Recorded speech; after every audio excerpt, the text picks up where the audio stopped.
celluloid, and we're turning it into music and podcast for you.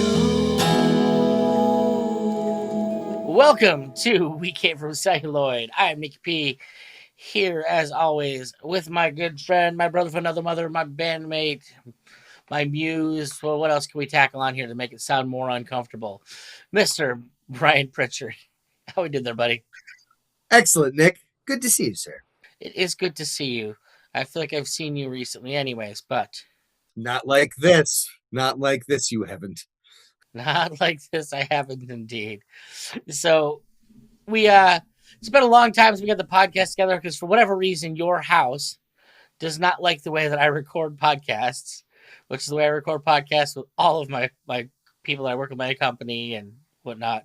For some reason, your house, which is 20 minutes away, does not like recording with that software. I can record with people in other countries, in Arkansas, all over the world, but for whatever reason, 20 minutes away just makes it freak out. Anyway, since we're here, it's been a long time since we've actually put one of these out because of said issues with sound. But things are happening, things are moving. Like people from a band perspective, we have 2 songs that we're actively trying to get mixed right now to get actually out to people. It's driving me nuts because I'm not a person that likes to take time to do things. I like to have them done when I want them done, and waiting is not one of my strong suits. But what I can say is the mixes we've gotten back, I thought have both sounded pretty freaking awesome. Just kind of got a few tweaks. They should be like mind-blowing as far as I'm considered. What are your thoughts on things? I'm excited about things that are happening.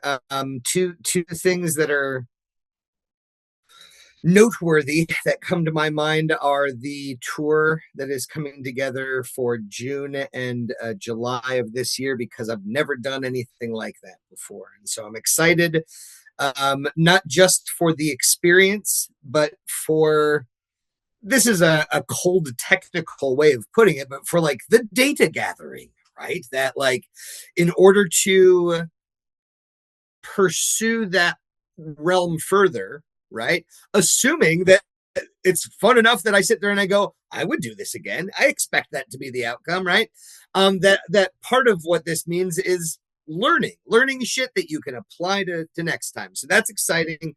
And the other thing is that the first date of that tour, the Cleveland show, is this weird outlier where Brian Knoll's not going to be available, but I wanted to do a Cleveland show, and it was important to me. I want to have a tour shirt for our tour, and that tour shirt should start with a hometown gig. And so, I'm being, particular about it. But anyway, my point is that Cleveland show, I'm going to play guitar. James, who isn't typically part of our recording or performing band, is going to play drums. And I'm assuming I'll be playing bass on it. No, we've got Levante, who is our recording bass player, but not usually our performing player. Thought Levy said he couldn't make it. No, Levy's, as to the best of my knowledge, in for that particular show. Well, that's good. I hope so. Somebody will. But you also said it's the beginning. Last I knew it was at the end of the tour, like the day we got back or something. No, that's the one that he wasn't into.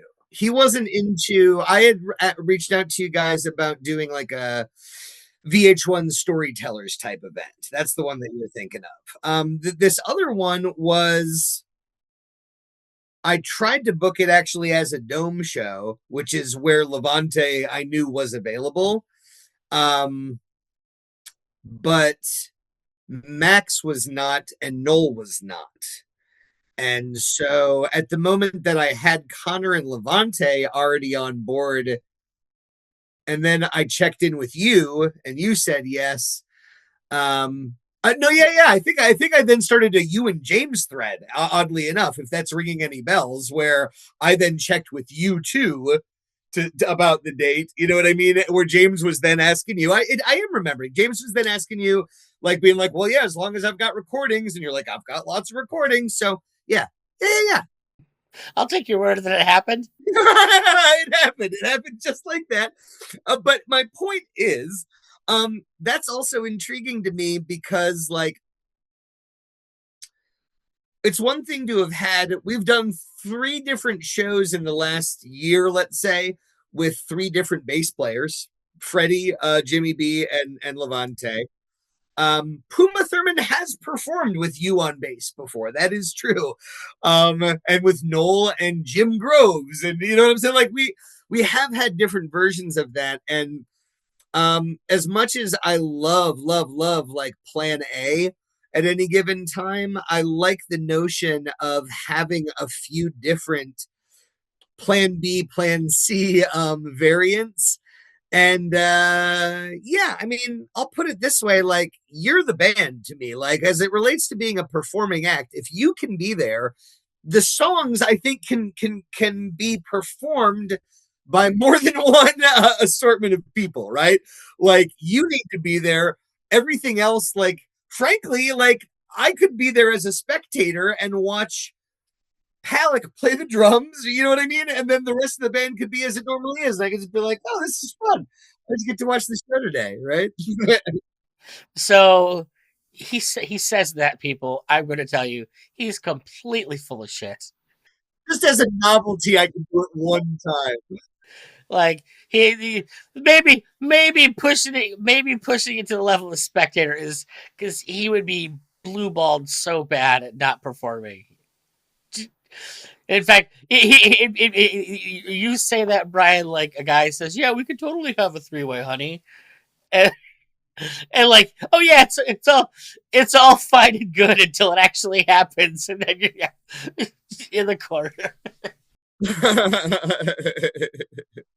Dude, you know, it's a funny jump to make, but I'll admit to having had a fantasy before around like being at a concert and just imagining, like, you know, getting that call. You know what I'm saying? That, like, you're at the Metallica concert, right? And the voice comes over the PA, like, is there a drummer who knows all their material? But is there any way somebody could step up tonight? And you're going, well, yeah. It's like the musical version of is there a doctor in the house, right? That, like, Or you mean the entire plot to the movie Rockstar, starring Mark Wahlberg? does he get literally plucked out of the audience during a concert? That specifically? I mean, I know he gets recruited like in the Journey guy did, right? Well, so the Mark Wahlberg's character, what actually happens is they have a recording of the show, and he's belting the songs out, and like he's belting them out louder and harder than the guy on stage. And then a couple of the groupies have them who the guy singing in the crowd was because they knew him. However, at the end of the movie, the same thing happens, but instead of like he's ready to leave the band, which by the way is one of my favorite lines ever. I needed to take a piss, but he pulls the guy Thor up on stage during the song, hands him the microphone, and then fucking pisses off. So, like, at the end of the movie is him literally handing a guy the microphone to take over his job because he's done with his shit. What I mostly remember that movie is McNulty from The Wire just having long Rockstar hair, and it was so bizarre because I mostly knew him as McNulty from The Wire. I'm trying to remember the actor's name, man. He's a British dude, which also was like a surprise. And then he also It's like the lead singer of the band. or like lead guitar, you know what I'm saying? Like, yeah, like the main, like, you know, driving the force. Man. One of my most favorite lines. There's a lot of lines in that movie that I absolutely love. But there's the one where like he quits the band and he's like, I'm taking my microphone with me, and storms out of the recording session, and the guitar player, he says something, he's like, something about even Elvis didn't do that, and they're like, yo, Elvis was the king, and he goes, and I'm just the queen. because essentially they were kicking him out for being gay. It was like the whole thing in the movie. Yeah. But that line, and I'm just the queen. I watched again Neil Diamond's Jazz Singer the from like 1980, right? Which was one of maybe two or three movies that my were on. My parents didn't collect movies, but that was one that they did have, right? They had that and like the Thriller VHS and a copy of Back to the Future, that I actually still have. That original VHS tape, as a side note, I still have. But anyway, The Jazz Singer is a really, really foundational movie in my young mind, because it was like just one of the first things I ever saw, and the music really is good in it, but like he's not like a really. It's an interesting movie to watch now in my life, because the plot of that movie is him sitting there and like he gets introduced as he's like really central to his temple, his Jewish temple, and his church, and his father is as well, and he's married, and the movie is basically about him leaving his family, like to go become Neil Diamond, right?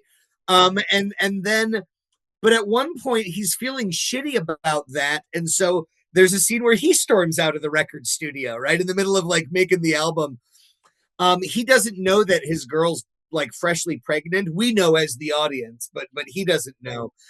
But we then have a montage where he grows a beard and wears a cowboy hat and hitchhikes around the country to find himself.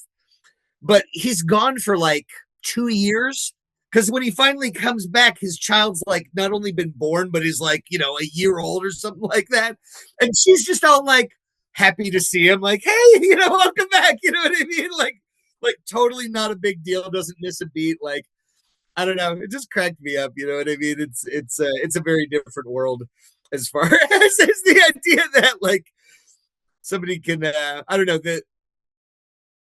the tortured artist just being given kind of carte blanche or whatever to be a heel, That's a story I think people are slightly less inclined to embrace. That reminds me of the movie Coco. Did you ever watch Coco? I did, and my daughter really liked it. That's the one where like the kid goes to like the land of the dead, right? Yeah, Dia de los Muertos, yeah. crosses over. Yeah, But he finds out that like his dad wasn't a scumbag musician. He was like actually murdered by like the leader of the band, and it's the movie was much better than I thought it would be. Like, I'm not a huge fan of a lot of that stuff, but that one really did hit with me. And maybe it is the nature of it. It's about like a father who's a musician, which I wanted to add. You were talking about like the whole touring thing, and I think we're both in the situation where we didn't get to do that. We had kids both pretty damn young. And so at the time, like most guys, they go out and stretch that muscle. They went out and did that stuff. You and I were raising kids to a certain degree. And I'm excited about, like, if for nothing else, it's like it's been the one thing that like I've never tried in the world of music. I've never gone on tour. And it's like, if I ever wanted to give up and quit and just go straight, I could never do it like without knowing that like that one piece of the puzzle. Like, am I capable of it? Like, what does it look like? But I'm interested, we at least get to do this like kind of as a team. We go to take this weird little thing on. It's not like all my friends did it when they were starving in 19. We're imagine we're gonna be a little more comfortable than that, but. Yeah, no, there's that side of it, but it's funny in general in terms of those trajectories where I can think of people that at one point in time in my 20s, as I have really, really young children and can't go on tour, I'm also part of a scene here in Cleveland, right? And there's a dozen other bands that I'm really tight with, and probably another 30 that I never somehow even met, but there's just shitloads of bands around all the time, right? And of the ones I'm tight with, I can literally count on one hand not just the number of bands, but the number of musicians who are still active in the scene, right? And it's a distressing phenomenon, I would say. I assume universally in our culture, based on what I observed in Cleveland, Ohio, that creativity and being in a band in particular is somehow lumped in with putting away childish things, right? That you transition into that for people that are maybe on a more traditional timeline as it relates to when they settle down and start families. That bands somehow get lumped in with like the stuff that like people discard, and it's a bummer. It's a bummer. Like I was talking to somebody earlier, a fellow parent, about he was talking about his kids being like, he had 4 kids. I go, oh, what's the age range? He's like 7, 9, 12, and one just turned 14. And I'm like, those are nice ages. I'm like, and I talked to him about having traveled with, you know Max. I mean, he didn't know Max, so I didn't mention my friend Max, right? But I was like, I traveled with a 12-year-old kid recently, and they're on this like precipice of being caught between two worlds of wanting to put away childish things, but also still wanting to like hold on to aspects of that, right? Like wanting to become a man, but also still finding yourself drawn towards like, is it okay that I still want to color? You know what I mean? Am I not allowed to color anymore? Like, like there's a weird thing that happens at that age. And I never thought of it having a second life because it wasn't my part of my experience, right? And I guess again, the second life I'm referring to is when people settle down and start families, that there is this like another thing of drawing the line and going, I guess I don't party anymore, or like whatever the fuck, you know what I mean? Like that they're suddenly making a separation between like who they were and who they are now. And I don't know. I never wanted this might sound shitty as like a headline, but I didn't want being a dad to define my interests or my life in that way. Like, you know what I mean? Like to I don't know, fundamentally change my identity. I know it does. I actually think you do a disservice to your children if you let that happen. Like, especially for those of us who want their children to like be well-adjusted human beings that pursue their own interests. If you're constantly pushing aside your interests for theirs, aside from having horrible boundaries about like how the world revolves around them, they're also going to not understand what's healthy in maintaining their own interest when the time comes, to find places for it. They're not going to see what it's like to, hey, I do this. And like for me, me and Liz have always talked about like what touring would like. At one point, we just talked about, hey, we'll just get a school bus and I'll tour the country playing music and we'll do it as a family, whatever. You guys can hang out in the bus and I'll do what I got to do. And we'll just, that could be the life. The thing that was always weird to me is that like, so I have no interest in travel, basically. Like people like to go places and see things, and nothing about that really interests me. Like aside from maybe like a few physical things, like, hey, I'd like to see this really cool geographic feature that only exists in this one place. But the idea of like just like it's my vacation never appeals to me. It's like all kind of things I like, I have here, and the things that I feel like stretch me are, artistic endeavors and things like that. Which, once again, all my stuff to do that's here, so I don't need to go anywhere to do that. But the way that it has appealed to me always is that the only way that I would justify it would be like a tour. Would be, hey, I'm going, but I'm working in this city. I'm doing something productive. Yeah, that's the only way I've ever been able to like make it feel like it would make sense for my life in any way. That's what it's like. People are like, hey, let's go this, let's go do that. Let's see. I'm like, to the extent of which that has any meaning to me is like, I want to go to New Jersey and get one of those fucking Talercios cheesesteaks that I see in reels all the time. That sounds like a good reason to go someplace.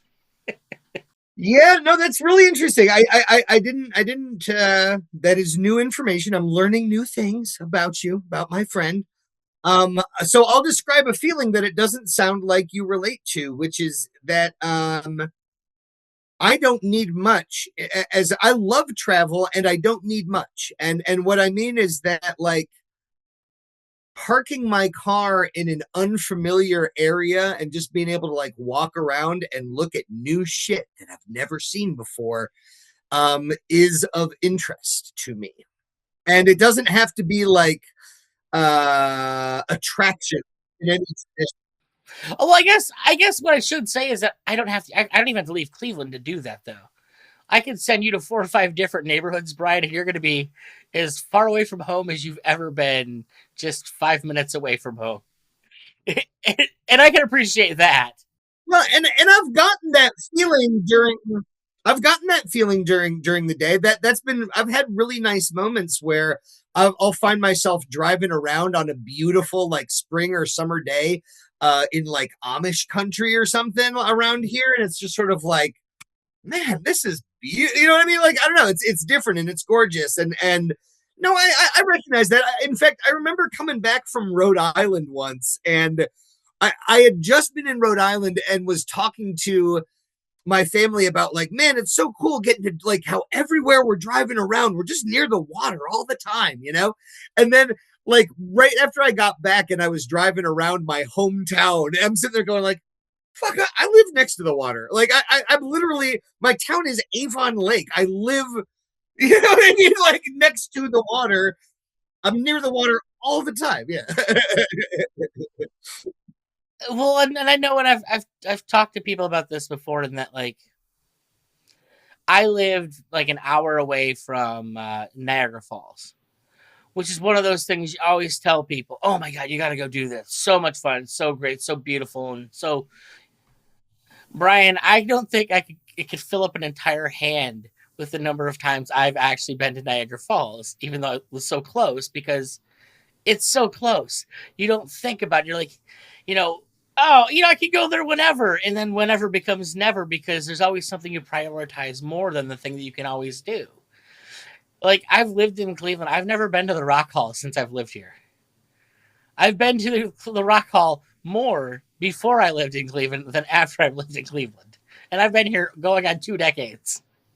You ever hear that, happiness is progress towards a worthy goal sort of summary, right?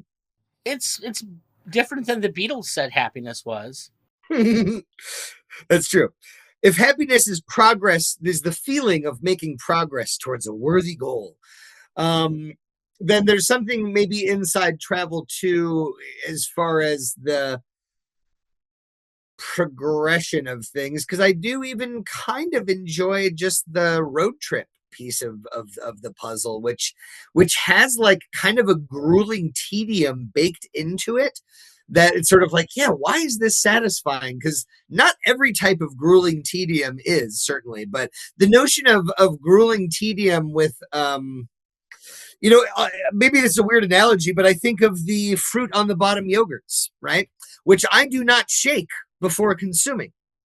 I will suffer through that plain yogurt to get to the sweet fruit on the bottom. It's right there on the name. It's like the good stuff's at the bottom.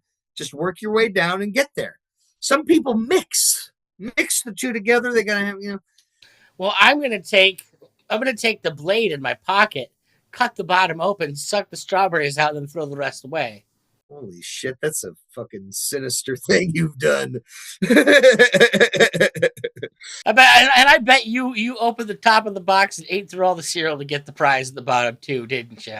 No, well, occasionally I didn't like reaching all the way in there. I felt like it contaminated the cereal and was rude to the rest of the household. But there's a way you could sort of, hold it on its side and shake it. Just right. Get in there. Yeah, you certainly could. You certainly could. My mom didn't buy a lot of cereals that came with prizes, She liked her puffed rice, right? Like, is that the one like Sugar Smacks or the one that's like more like Kicks? It's more like Sugar Smacks, yeah, just like a bag of puffed rice. I remember having Crispix cereal. No, it wasn't all terrible, but like I wasn't getting like the like Lucky Charm stuff. Honey Nut Cheerios, I suppose, is the main one that would have had sweet prizes. Interesting. Yeah, I don't mean, I don't know. We had like much in the way of like sugar cereals we were allowed to have, but certainly, I know the cereals that I liked were like always really expensive. Like personally, I'm more of like a, what do you call it, like honey bunches of oats kind of guy. Well, I say that as an adult, I've probably eaten more fucking fruity fruity pebbles than anyone has ever imagined. So you know, I guess when it really does come to it, I'm a junk cereal guy too. So I would like them to make the nut covered raisins from Raisin Nut brand as like a standalone product because it's not yogurt covered raisins. no, They're nut covered raisins. Do you know of which I speak? I do. They're They're tasty, really fucking good. and you would have yourself, oh man, a really really bad diabetic coma after that. That's a lot of sugar. That What, to like be eating those by the handful? That would be a oh, problem. I'm just thinking. I mean, raisins are like distilled grapes. Like they basically all of the sugar condensed into like a dry. But it's like dried fruit is not really good for you in general because it's like so much sugar. Like, What about really, frozen fruit? Does that frozen? lose Yeah, its frozen fruit's fine. balance? It doesn't have as much nutrition value, but it's still not like there's a lot of water in it, which makes it fill out.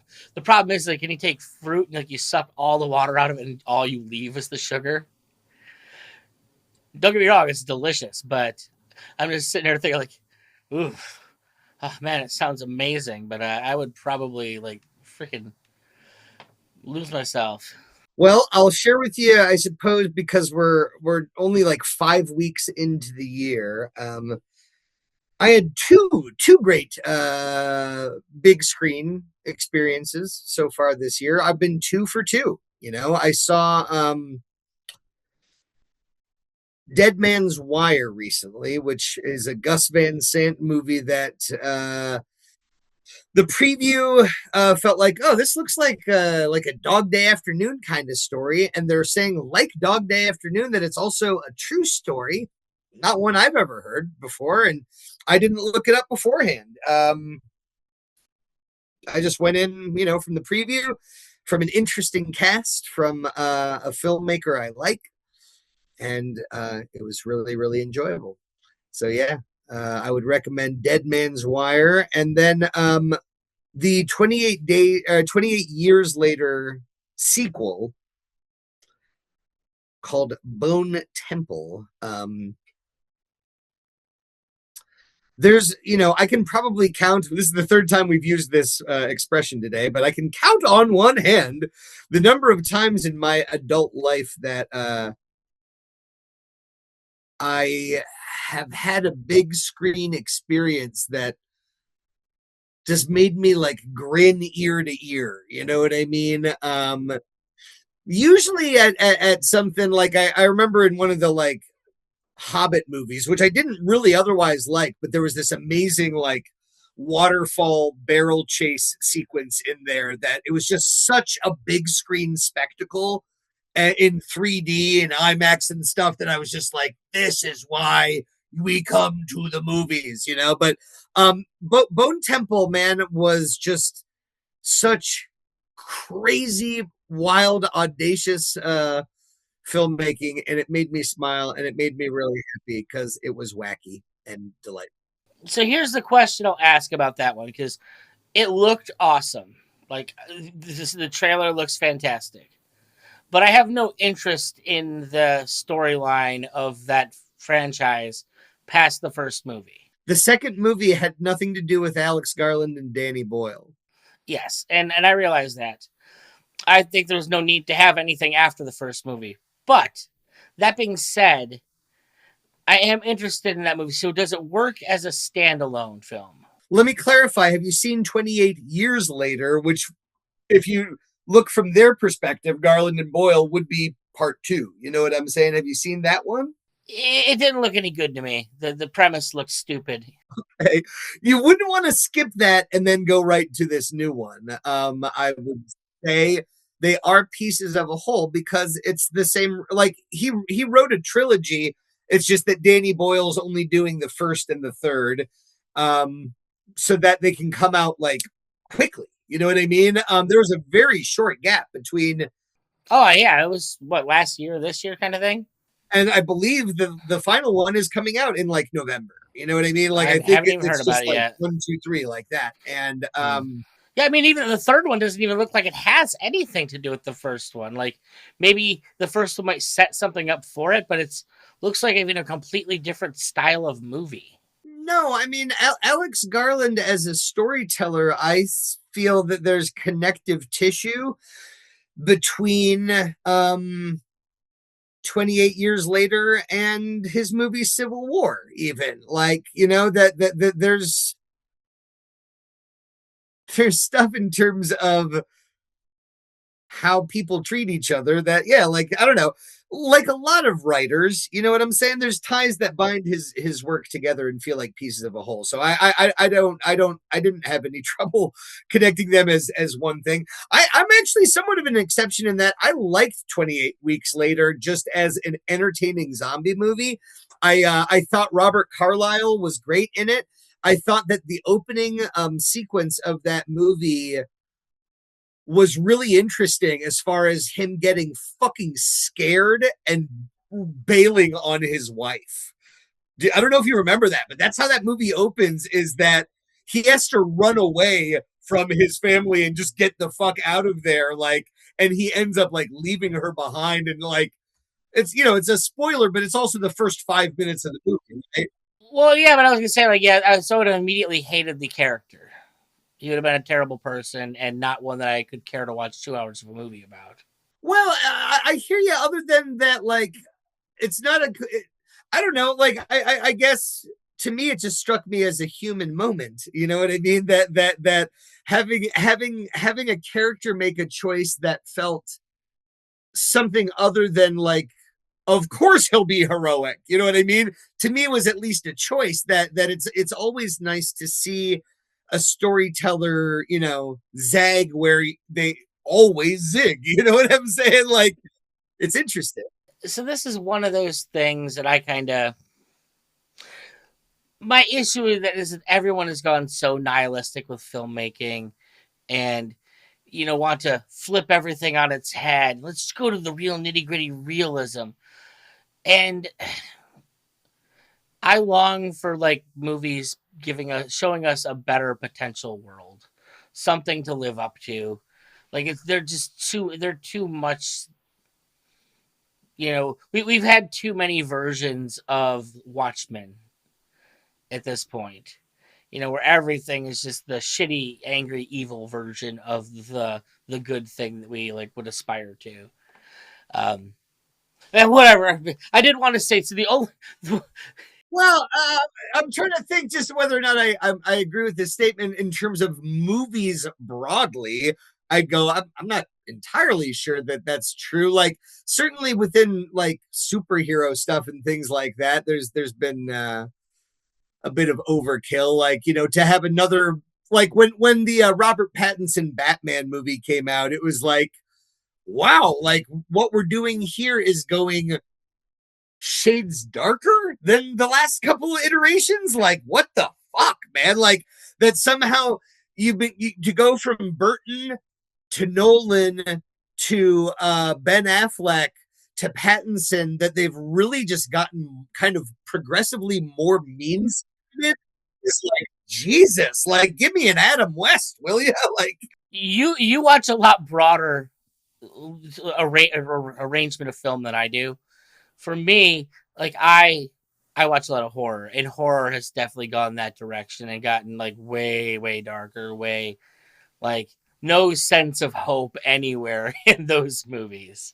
well, I mean, horror's a weird category to point to because at its best, it's like silly fun, but on paper, it's still grim fucking subject.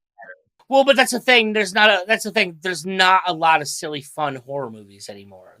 Everything is super up its own ass, frankly. I guess everything's trying to be elevated horror, right? Exactly, and they're pushing that realism point of like, okay, well, you're not getting the, you know, we're, oh, they defeated the monster. Oh, but the eye opens, and then we're gonna like there's no sense of defeat. It's always we all lose in the end. That's the justification of a lot of film. I say this, we're gonna run out of time here, but I did want to mention before we do that. Look, as far as 2026 goes, if the only thing that is really exciting me that I cannot wait for is as a huge Sam Rockwell fan. Good luck, have fun, don't die. Looks like it may be my favorite movie ever made, and I hope it like lives up to a quarter of what I expect of that movie. Love Sam Rockwell. Loved him in Moon. Talk about hope for the future, right? We were talking about just the other day when James was over. I was trying to get him to watch Mr. Right, if you've ever watched it or not. He plays an assassin who like starts dating Anna Kendrick, like, and she's just like this quirky girl, and it's just those two are freaking hilarious in the movie. If you can get past the weirdness of the age gap in them dating. Well, I'll leave you with this as I need to think about it further. 28 Bone Temple in particular had incredible, joyful, hilarious moments while also being kind of fucking dark at times. But it was a bit of a masterpiece as far as I'm concerned. And you should see them both so that we could talk about them in more depth. Well, maybe we'll make that happen. Hey, folks out there in the world, on the internet, if there's things you think that I should see that I'm not giving a fair shake to, by all means, tell me to watch them. Brian, you can try, but he's probably already seen them. This is how he operates. And we're turning it into music and podcast for you.